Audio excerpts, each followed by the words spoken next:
ada air. Wah, ini memang belajar itu harus sempurna ya. Air itu ada yang pertama air suci dan mensucikan, boleh dipakai wudhu. Air yang turun dari langit, yang keluar dari bumi, semua itu suci dan mensucikan. Yang kedua air suci tapi tidak mensucikan. Air suci yang tidak mensucikan ada dua, yaitu yang pertama adalah air yang semula suci dan mensucikan, cuman sudah dipakai untuk bersuci, namanya air mustakmal. Buya janji juga, insya Allah Buya jelentrehkan, sering orang salah ini. Memang Buya langsung kemarin bab mandi besar, ini memang airnya belum kita bahas, biar seni lah dikit, karena mandi besar kan hampir setiap saat kita terjadi itu, kadang-kadang salah di situ. Kalau air insya Allah aman lah, air banyak. Yang kedua tadi air suci namun tidak bisa mensucikan. Yang pertama air suci yang sudah dipakai, namanya air mustakmal. Jangan salah paham, santri ngantuan menganggap air mustakmal itu adalah air sedikit yang kesentuh tangan. Mustakmal katanya. Oh bukan, ini enggak mustakmal. Air mustakmal adalah air sedikit yang sudah dipakai untuk membasuh yang wajib. Jadi kisah air mustakmal, kalau anda membasuh wajah, basuhan yang pertama yang menetes inilah mustakmal. Tapi kalau air ini bukan mustakmal nih, mustakmal, wong saya tidak wudhu.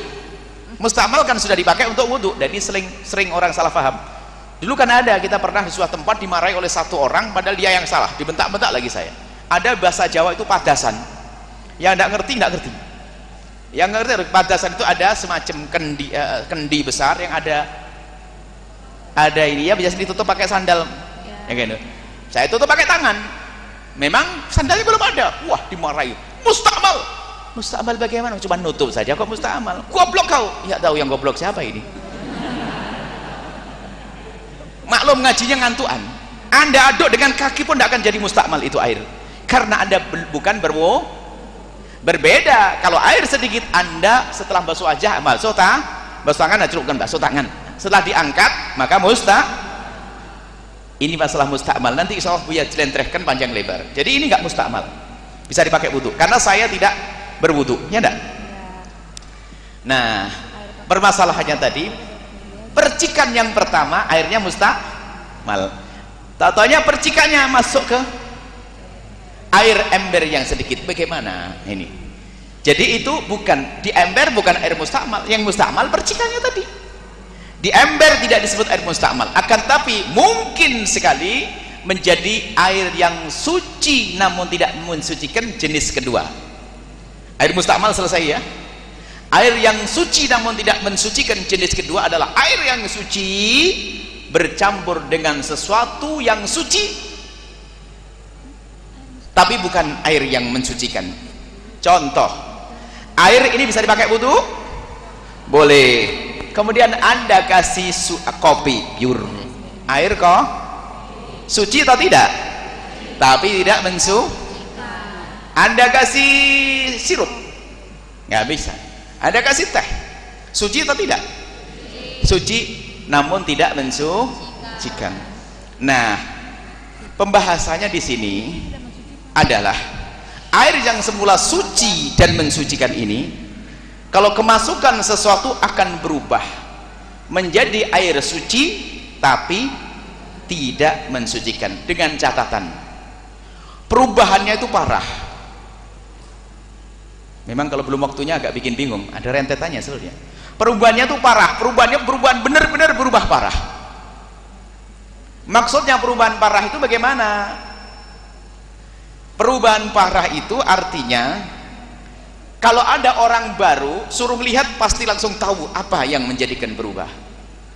Tapi kalau hanya saya kasih mungkin satu bahasa Jawa sak jumput atau seujung kopi, langsung keruh kan? Keruh.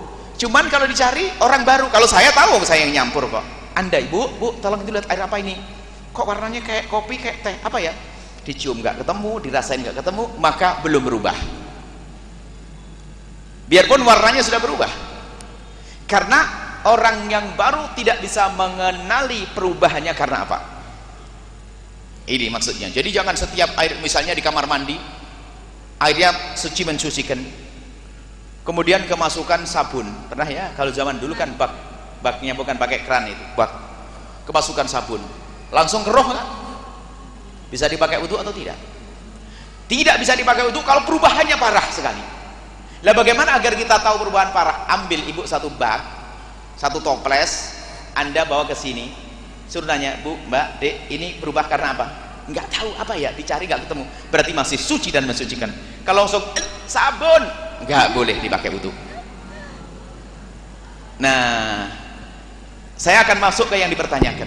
Baik, percikannya tadi adalah air mustakmal, artinya yang mercik tadi sama hukumnya dengan air degan,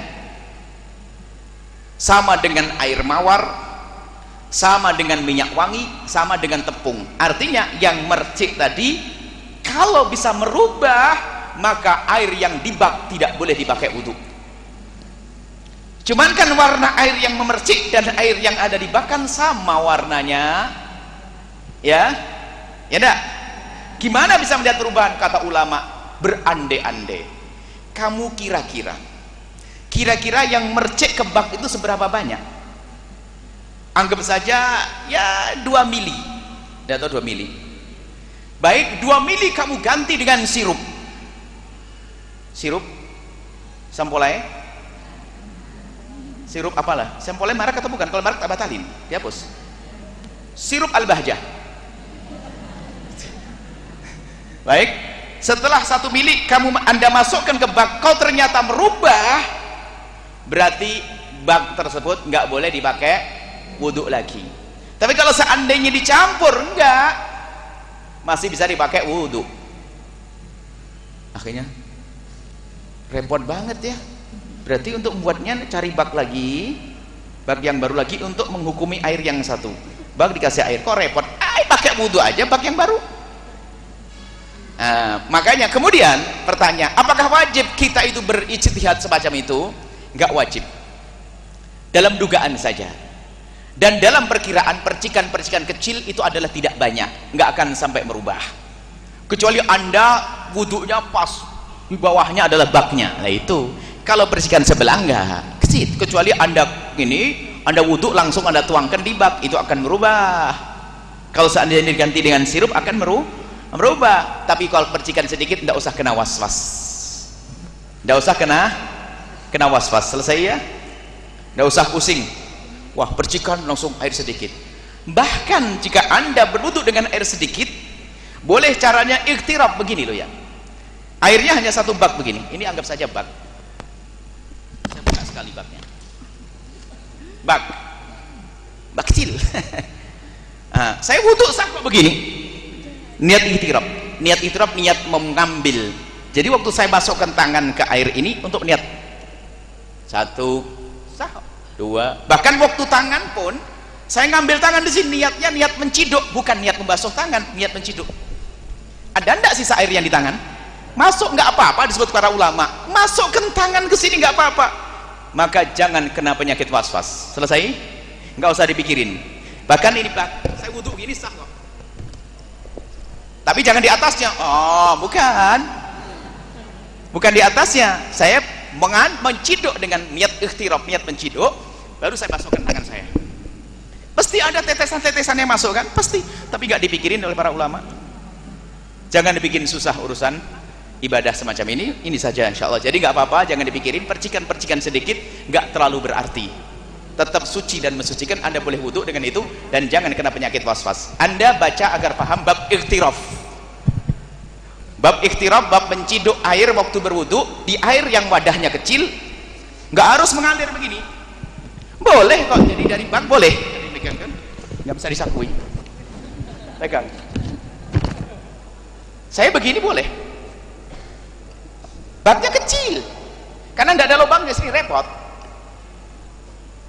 Tangan gini, ada tetesannya, nggak ada masalah. Para ulama nggak pernah membahas kok. Madhab Syafi'i, saya tidak bicara madhab lain, madhab Syafi'i. Maka jangan kena ustadz was-was. Ustadz was-was yang bikin pusing sama orang. Selesai ya, wallahu a'lam bishawab. Setelah Anda menyaksikan video ini, Jangan lupa berselawat kepada baginda Nabi Muhammad sallallahu alaihi wa alihi wasallam.